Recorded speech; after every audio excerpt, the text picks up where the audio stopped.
저희 집이 형편이 많이 좋지 않은 편입니다. 지방에 거주하고 있는데 믿기지 않으시겠지만 제가 어릴 적에는 비가 오면 천장에서 물이 뚝뚝 떨어지는 집에서 살았어요. 방이라고 2개 있는 거, 하나는 부모님이 쓰시고 남은 하나는 동생 2명하고 같이 써야 했습니다. 저는 고등학교 졸업 후에 바로 취직을 했지만 생활비를 보태야 했기 때문에 독립은 꿈도 꾸지 못했어요. 처음에는 어떻게든 독립을 해보겠다고 낮에 일하고 밤에는 편의점 야간 알바까지 해가면서 돈을 모았는데 돈을 제가 더 벌어봤자 더 버는 만큼 집에다가 생활비를 보태야 했습니다. 결국 독립은 포기하게 되었지요. 돈 되는 일만 찾아서 하다 보니 제가 돈 벌어오는 기계인가 싶은 생각도 들고 그나마 저까지 돈을 벌기 시작하면서 집에는 조금 여유가 생긴 듯 했는데 제가 벌어온 돈으로 동생들 교육시키는 게 뿌듯하기는 했지만 한편으로는 부럽고 속이 많이 상하기도 했어요. 일이라도 제가 좋아하는 걸 해야겠다 하는 생각에 배운 게 제과와 제빵 쪽입니다. 좋은 학교 나와서 하는 게 아니다 보니 기본적인 기술밖에 배우지 못했어요. 그래도 제가 일하던 베이커리 사장님께서 제 상황을 알고는 틈날 때마다 이것저것 하나씩 다 가르쳐 주셔서 재밌게 일을 배웠습니다. 한 명은 전문대지만 어쨌든 동생 2명 다 대학까지 졸업시키고 나니 이제는 부모님 부양을 하게 되었습니다. 솔직히 그때는 너무나도 그 현실에서 도망치고 싶었어요. 베이커리에 자주 오시는 단골 손님 중에서 저를 눈여겨보시던 손님 한 분이 계셨습니다. 점심시간이 돼서 나와서 쉬고 있는데 그분이 저한테 시집은 갔냐고 물어보시더라고요.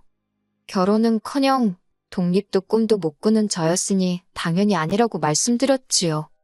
그런데 그분이 자기 지인이 아는 사람이 신부감을 찾고 있는데 한번 만나만 보라고 끈질기게 물어보셔서 하는 수 없이 소개를 받게 되었고 그때 처음 남자친구를 만나게 되었습니다.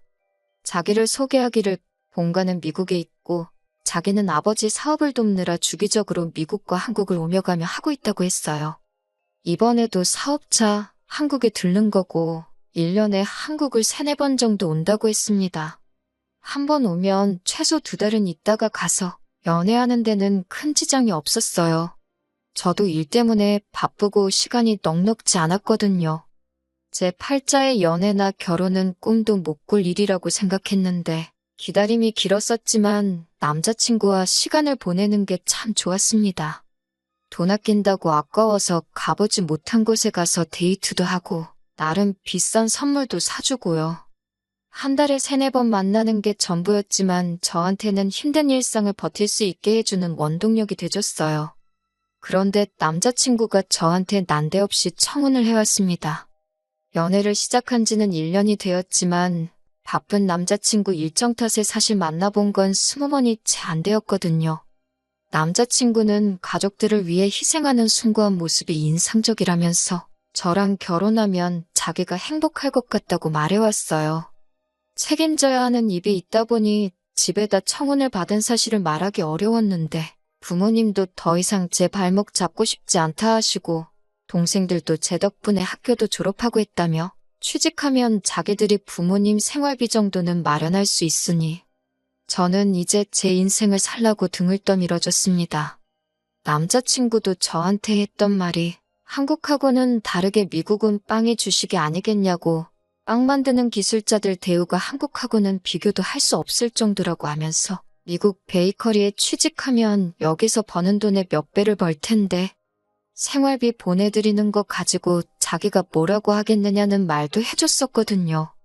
그런데 무엇보다 제가 남자친구와 결혼해서 미국으로 향하는 걸 결심하게 만든 건 제 욕심이 가장 컸어요. 언젠가 제 이름 걸고 저도 베이커리 하나 열고 싶었거든요. 사장님이 많이 가르쳐 주시긴 했지만 제가 배운 거라곤 자격증 딸 때 배운 기술 몇 개와 일할 때 배운 몇 가지들 뿐이었으니 저도 본격적으로 하기도 취득해보고 더 배우고 싶은 욕심이 생겼습니다. 그런 열망 때문인지 솔직히 20번 남짓 만난 남자친구가 저에게 청혼을 해왔고 결혼을 급하게 하려고 했는지에 대해서는 의심조차 하지 않았었네요. 그런데 비자를 발급하는 과정에서 대사관에서 제 비자를 반려시켰습니다. 이민 브로커 말로는 제가 학력도 없고 여자라서 비자 발급해주는데 좀 보수적이라고 설명해주더라고요. 남자친구가 자기가 미국 영주권자이니 초청 이민을 해서 영주권을 받으면 된다고 혼인신고부터 올리자고 했는데 그때는 제정신이 들었어요. 그때 혼인신고 올리지 않은 게 천만다행이었습니다. 물론 고민은 많이 되었지만 남자친구 부모님도 뵌 적이 한 번도 없고 남자친구와도 그렇게 오래 알고 지낸 사이는 아니다 보니 혼인신고를 대뜸 올리기에는 많이 꺼려졌어요. 남자친구가 결국 저에게 제안하기를 자기가 비행기 표값을 내줄 테니 미국에 가서 자기 부모님께 인사를 먼저 드리고 그리고 제 마음을 정하라고 하더라고요. 거기까지는 제가 거절할 것도 없어서 그러자고 했고 얼마 뒤에 저는 미국행 비행기에 몸을 실었습니다. 남자친구 아버님이 사업을 하신다고 했고 남자친구도 한국에 주기적으로 들락날락했기에 엄청 큰 사업을 하시는가 보다 했는데 영화에서나 봤을 법한 분위기 어두운 후미진 동네에서 허름한 맥주 가게를 하나 하고 계셨어요. 저희가 도착했을 때 아버님은 일을 하고 계신다고 해서 아버님 가게로 먼저 향했는데 거기서 일하고 계신 40대쯤으로 보이는 여자분이 아버님은 피곤해서 집에 먼저 들어갔다고 하시더라고요. 그래서 곧장 집으로 향해 아버님을 만나 뵈었습니다. 문 열고 들어가는데 웬 3살쯤 돼 보이는 여자아이가 아버님 뒤에 숨어서 쭈뼛거리고 있더라고요. 저는 남자친구 말고도 형제가 따로 있고 아버님하고 같이 한 집에 살고 있는 줄 알았어요. 아이한테 반갑게 인사하면서 아가야, 너는 이름이 뭐니? 하고 웃으면서 물어봤는데 제 말이 끝나기가 무섭게 아버님이 정색을 하면서 저한테 호통을 치더라고요. 엄연히 내 시동생 될 사람인데 왜 아기라고 부르냐고 하면서 아가씨라고 부르라고 하는 겁니다. 며느리가 처음 오자마자부터 개족보를 만들려고 한다고 성질을 부리시더라고요. 그때부터 저도 정신이 없었어요. 그리고 한편으론 며느리라니 아직 결혼도 안 했는데 벌써부터 며느리 취급을 하시네 하는 마음이 들었습니다. 남자친구가 그제서야 저한테 설명이라고 해주는데 자기 늦둥이 동생이라고 소개를 해주더라고요. 아버님 연세가 60은 돼 보이셨는데 아버님도 아버님이지만 어머님도 참 대단하시구나 싶었어요. 첫 인사 때는 시동생 된다는 그 아이 때문에 분위기가 어색했는데 오해 풀고 나서부터는 별다른 일이 없었습니다. 저녁 식사할 때쯤 되니까 현관문 열리는 소리가 들리고 여보, 나왔어 하는 소리가 들려왔어요. 어머님이 오셨나 보다 싶어서 그때부터 바짝 긴장을 하고 있었는데 낮에 아버님 가게에서 봤던 40대쯤 돼 보이던 그 여자분이 문을 열고 들어오시더라고요. 남자친구 나이를 생각해보면 절대로 어머님이 될 수가 없는 나이대였거든요. 제가 또 어리 빠져서 정신을 못 차리고 있으니 남자친구가 아버님이 사실 재혼을 하셨다는 사실을 그제서야 말해주더라고요.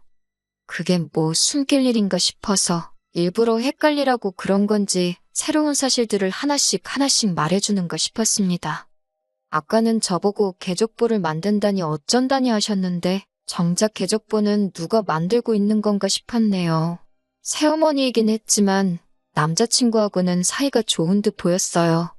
식사가 끝나고 저는 짐가방 좀 정리해 놓으려고 남자친구 방으로 들어왔는데 제가 방으로 들어오는 걸 보더니 남자친구가 따라 들어왔습니다.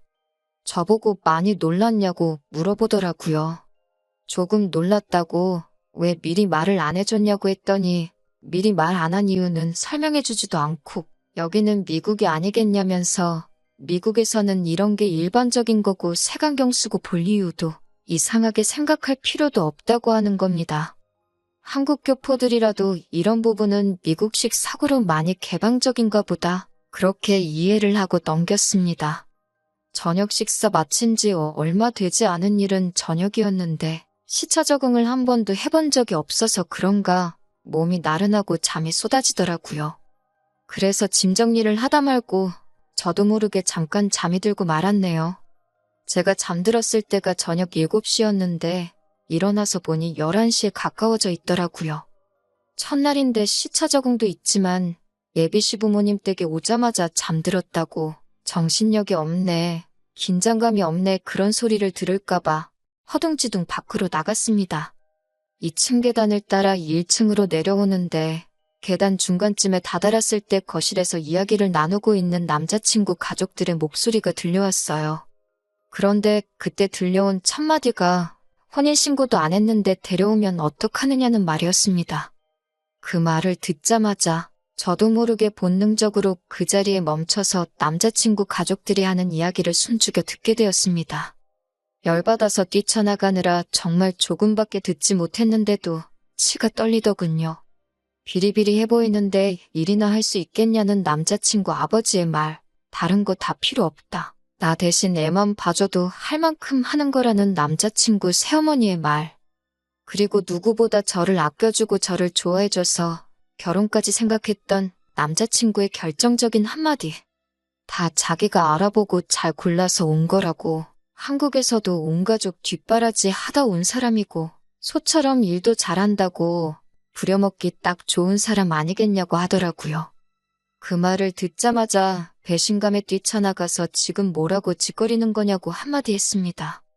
남자친구가 엄청 당황하더니 언제 일어났냐고 하면서 제가 아무것도 못 들었다고 생각했는지 모르는 척 딴청을 부리고 있더군요. 결혼 앞두고 내 칭찬을 하고 있었다고 하는데 남자친구 부모님이 먼저 했던 말만 들어봐도 정황상 그게 제 칭찬으로 한 말이 아니라는 건 누구라도 알았을 겁니다. 남자친구는 오해라고 하면서 잘 들어보라고 하는데 솔직히 그 상황에서는 누가 와도 그 어떤 변명을 할 수 없었을 거예요. 그나마 조금 순화해서 하는 말이 아버지가 재혼을 하시면서 새어머니가 가게를 같이 봐주시게 돼서 번갈아 가면서 가게를 보면 되었으니 조금 쉴만해지셨는데 계획에 없던 아이가 태어나면서 오히려 전보다 더 힘들어졌답니다. 아이를 두고 출근을 할 수 없었기 때문에 가게는 혼자서 나가야 했고 집에 있으면 집에 있는 대로 아이를 돌봐야 했기에 오히려 전보다 훨씬 더 일이 많아진 거나 다름이 없게 되었다고 하더군요. 그래서 며느리가 될 제가 아이를 봐줬으면 하신다기에 그 부분에 대해서 부모님하고 이야기를 나누고 있었다고 하더라고요. 부려먹을 생각이 아니라 제 생각을 물어보려고 했다고 해도 그건 말도 안 되는 거죠. 지들 가족 간의 일이나 마찬가지인데 아무리 제가 이 집에 며느리로 들어온다고 해도 남자친구와도 30살 터울이 있는 시동생을 제가 업어 키워야 할 이유가 있냐 물었어요. 세 사람 다 잠잠하다가 아버님이 그러면 한 달에 100만 원씩 보수로 주겠다는 겁니다. 한국에서도 출퇴근해서 아이 돌봐주는 사람 월급이 당장 2배도 넘는데 언제적 한국을 생각하고 사람을 푼돈 쪼가리로 부려먹을 생각을 하느냐고 했어요. 개방적인 건 미국이라 그런 거니 이해해 달라더니 돈 쓰는 거 보니 미국 이민 오기 전 상팔년도 시세로 계산을 하고 있으니 웃기지도 않더라고요. 그것도 안 통하니 남자친구 새어머니는 애를 줄 테니 그럼 한국에 데려가서 키워달라더군요. 자기 배 아파 낳은 자식을 남한테 키워달라는 것도 웃기지만 이젠 아예 애를 주겠다고 나오니 이 사람들 밑바닥이 어디까지인지는 제가 가늠도 할 수 없었습니다. 정리해놓은 짐을 다시 챙겨서 밖으로 나왔네요. 남자친구는 쫓아와서는 지가 다 설명할 수 있다고 하는데 애초에 처음부터 저한테 접근한 의도가 뻔한데 뭘 설명하려는가 했지요. 그랬더니 우리가 그 아이를 키워야만 아버지가 은퇴하고 나서 저 가게를 자기한테 물려주실 거랍니다. 사업이라고 말만 번지르르하게 했지 어디 동네에 있는 귀신 나올 것 같이 다 부스러져가는 허름한 가게 가지고 왜 저러나 싶더군요. 애만 봐주면 그 가게가 니께 되는 거냐고. 잘 됐다고. 네가 그 애 대신 키워주고 가게 받으면 되겠다고. 남 시켜먹을 생각하지 말고. 네 앞가림은 네가 스스로 하라고 한마디 했습니다. 그제서야 쫓아오던 남자친구도 포기했는지 발길을 돌려서 돌아가더군요. 스스로 힘들었던 현실에서 도피하고 싶어서 뭣도 모르고 제 발로 지옥으로 데려갈 뻔한 걸 정말 운 좋게 탈출할 수 있었네요. 힘들었지만 가족들 위해 착하게 살아와서 그래서 복을 받은 것 같습니다. 비자가 안 나왔던 것부터 혼인신고 안 올리고 버텼던 것까지 그리고 그 순간에 잠에서 깨서 그 시커먼 본심을 제가 알아채게 될 때까지요. 하마터면 사기 결혼 당할 뻔한 거잖아요. 한국에 돌아오니 저희 가족들도 엄청 많이 놀란 듯 보였습니다. 그리고 부모님께서 저한테 사과를 하더라고요. 그동안 저만 너무 고생시킨 것 같다고 미안하다고요.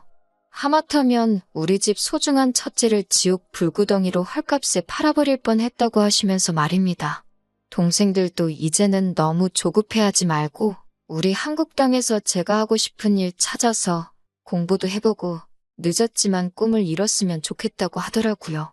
이제는 자기들이 저한테 베풀 때라고 하면서요. 제가 지켜줘야만 하는 가족들인 줄 알았는데 저를 이렇게 지켜주겠다고 나서니 그렇게 든든할 수가 없어요. 비 온 뒤에 땅이 굳는다고 했나요? 비록 남자친구의 어이없는 계획에 연애도 결혼도 다 망쳐버리고 말았지만 평생 무엇과도 바꿀 수 없는 든든한 가족이 되었어요. 앞으로는 저도 제 인생의 새로운 목표를 잡아서 앞을 향해 뛰어나갈 생각입니다. 후기 보내드립니다. 댓글로 응원해주신 분들께 너무 감사드립니다. 저는 잘 지내고 있어요. 댓글에 주작이라고 하시는 분들도 몇몇 계시는데 전부 사실이에요.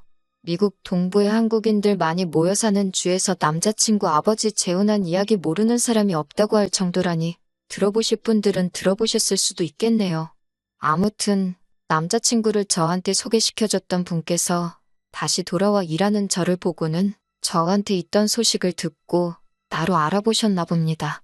저한테 미안하다고 하시더라고요. 그분이 남자친구 아버지와 어렸을 때부터 알던 분이시랍니다. 남자친구 처음 소개시켜준 것도 아들 장가 보내려고 한국에 보냈는데 괜찮은 사람 있으면 소개 좀 해달라는 부탁을 하셨다네요. 그래서 평소부터 눈여겨보고 있던 저를 소개시켜줬던 거고요. 그분은 당연히 이런 뒷내용을 몰랐으니 좋은 마음에 소개시켜준 건데 이렇게 돼서 미안하다고 하시더라고요.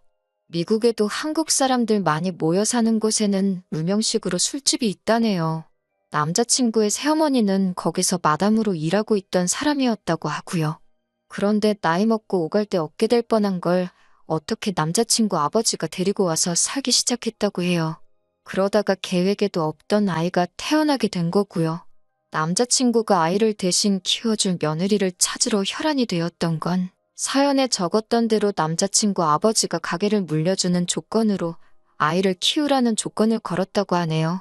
사업한다고 하고 다니고 번드르르 하게 생기긴 했는데 남자친구는 이민에 부적응한 전형적인 이민 1.5세대라더라고요. 그 가게를 물려받는 것 말고는 스스로 할 수 있는 일이 아무것도 없었다고 해요. 그러다가 저를 만나게 된 거고 그 이후는 앞서 적은 사연처럼 사건이 일어나게 되었던 겁니다. 남자친구 아버지가 연세가 있는 편인데 글쎄요. 남자친구 바람대로 애 대신 키워주고 가게 물려받으면 참 좋은 일이겠지만 남자친구 새엄마가 과연 자기 남편의 유산을 아들한테 전부 가게 내버려둘지 모르겠네요. 인상 보니까 도끼가 보통이 아니던데 말입니다. 아니면 혹시 모르죠. 남자친구도 바보가 아닌 이상 새어머니랑 유산으로 다툴 수 있는 그 상황에 아이를 대신 키워줄 사람을 혈안이 되어서 찾으러 다닌 게 다른 이유가 있을 수도 있겠다는 생각이 드네요. 가령 사실 아버님이 자기 딸이라고 생각하고 있는 그 아이한테 사실은 상상도 할 수 없는 출생의 비밀이 있다거나 말이죠. 저도 너무 깊게 생각한 것 같네요. 아무튼 저도 사람 보는 눈을 더 키워야겠다는 생각입니다. 이 사건 이후로 가족들과도 잘 지내고 있고 저도 제 꿈을 이루기 위해서 공부를 시작했어요.